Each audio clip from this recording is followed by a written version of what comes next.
So Kitty's just awesome. I'm loving my time with her. So I asked her to stick around for a little bit more so that we can just pick her brain about being Katie Stanners, 104.9 Virgin Radio.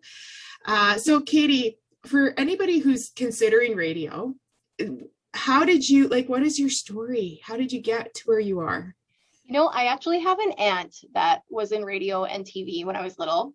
And so I kind of watched her, and she got to work. She did news, she did weather, she worked at different radio stations, and she just had this fun life. She was always going out to different events and emceeing things. And I went for my Bachelor of Commerce. I thought I was going to work at a bank at first. So I did work at a bank, and I was a cold caller.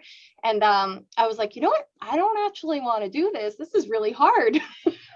So it was definitely not for me. So I started finding different avenues to go down, and I'm very musical. I play multiple musical instruments. I was in a band for multiple years. I was in singing competitions growing up. So I've always wanted to do something with music. And then my aunt was like, well, why don't you try radio? I'm like, I don't know, would I even be good at it? She's like, well, you love to talk. So, well, maybe. And so then I looked more into the program at NAIT. They've got the radio and television media program there. So it's a 2-year course, and they take, I believe it's still 12 students a semester for radio. And then I don't know, because I was in the radio side, maybe 17 for TV. So it's a very small program, and it's a hard one to get into, is what I was told. So I applied, and I definitely wasn't expecting to get in. And they're like, hey, you're in. I'm like, no way, I got into this program. So I went to NAIT and took that program for 2 years. And then in radio, you have to move around. You can't just, it's a very competitive industry. So to be able to get a job where you want to be is pretty tough. And so I started my radio career in Edson, Alberta, which was so fun. I've never lived in a small town. I've always been an Edmonton girl. So to go out to Edson, it was all with young radio people who were doing the same thing as me. And we just had so much fun. So I was there for a couple years. I moved to Red Deer, got to work there. I went to Australia to do radio as well, just randomly thrown in there. And then I came back to Edmonton. I worked in Leduc, Stony Plain, and now back to Edmonton. So I've been pretty fortunate to stay close to home. That's cool. Well, mostly, but I mean, just a little rabbit trail to Australia. We won't judge you. No judgment. Something I wanted to do. That's so cool. And nice shout out to NAIT. NAIT has some amazing programs. So it's always nice to hear people celebrating the education that they got there.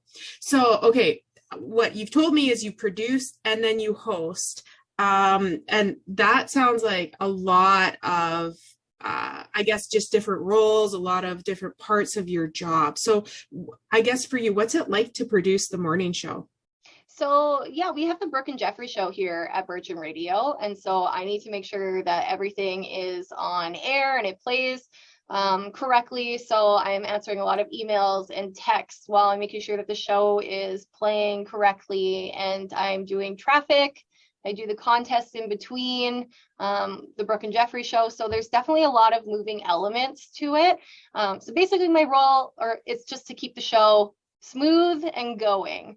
So that's what I've been doing, which is a little bit different from what I'm used to. So I'm used to hosting my own show usually. So it's something totally different, and it's been a learning curve for me, but I'm really enjoying it. Yeah, well, it sounds exciting. It's good for your brain. It's a good challenge, right? It's okay, I'm doing something good up here. It's going to help me have more stamina as I age. So that's a good thing. Yeah. Well, honestly, I'm a pretty organized person. I like to make lists, and I feel I follow the clock really well. So it's a good job for me. Okay, cool. Yeah. Okay. So producing, it sounds exciting. Especially too, because it's not only with the hosting, you get to be in the spotlight and to build your own baby and sort of show your skills, but then you also get to support this other show and inspire somebody else's, I guess, creativity or their talent. Yeah, and to showcase that as well. And I love putting other people in the spotlight as well. So it works for me. Yeah, it makes sense. And that fits with your A Woman's a Day project as well, right? So this is just a part of who you are. You like to scaffold people. You're okay with saying, hey, let's make your excellence showcase. Let's help your creativity shine so that others can enjoy you. That's a lovely part of who you are. Thank you. Yeah. I've actually never really thought about it, but I'm like, hey, that is kind of cool. Yeah, I like to champion people. Yeah, you should be interviewed more often. Yeah, you know what? I'm usually the one interviewing, so I'm like, this is a nice treat. It's so different, right? It's always interesting for me when I get to interview somebody who that's their job, because it's unique for you guys, right? So it's like, okay, this is different, talking about myself and passions. Yeah, no. And then for you, all your life, you juggle a lot. So how do you do it? Like, honestly, how do you do it? Honestly, I have a wonderful support system. Like I'm a single mom, and my daughter's dad lives in Vancouver. So like my parents help me a ton, and like I wouldn't be able to do what I do without my friends and family, because like there's no daycare that's taking my daughter at 4 a.m. Like that's my parents that are helping me get her to school every morning. So I've got a really, really great support system. Yeah, it takes a village, right? Yeah, and I'm so passionate about like radio and the industry that I'm in, and like being a good mom, and like I really, as long as I have my support system, I feel like I'm in a good place.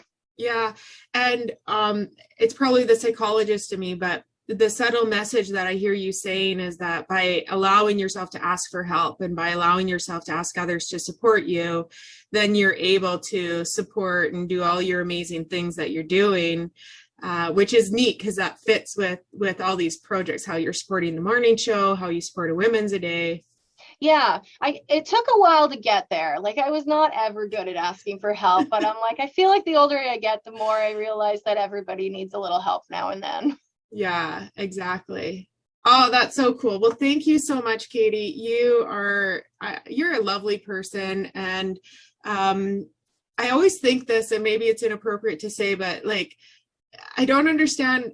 Well, I do understand, but I don't. But it's like you're good looking, and it's funny, because you're on radio, and it's like, thank you. It always just strikes me odd that there's these beautiful people that have taken care of themselves, and we're just listening to their voice. Oh, well, honestly, I've heard you have like the face for radio comment. I've heard a lot over my tenure in the industry. So yeah, it's just funny. It's strange, but regardless of a good physical hygiene, thank you for sharing about your soul hygiene and just all of the many, many things that you're doing for our community. So thank you so much, Katie. Thank you so much for having me. This was really fun. Good. Okay. Take care. Bye. Bye.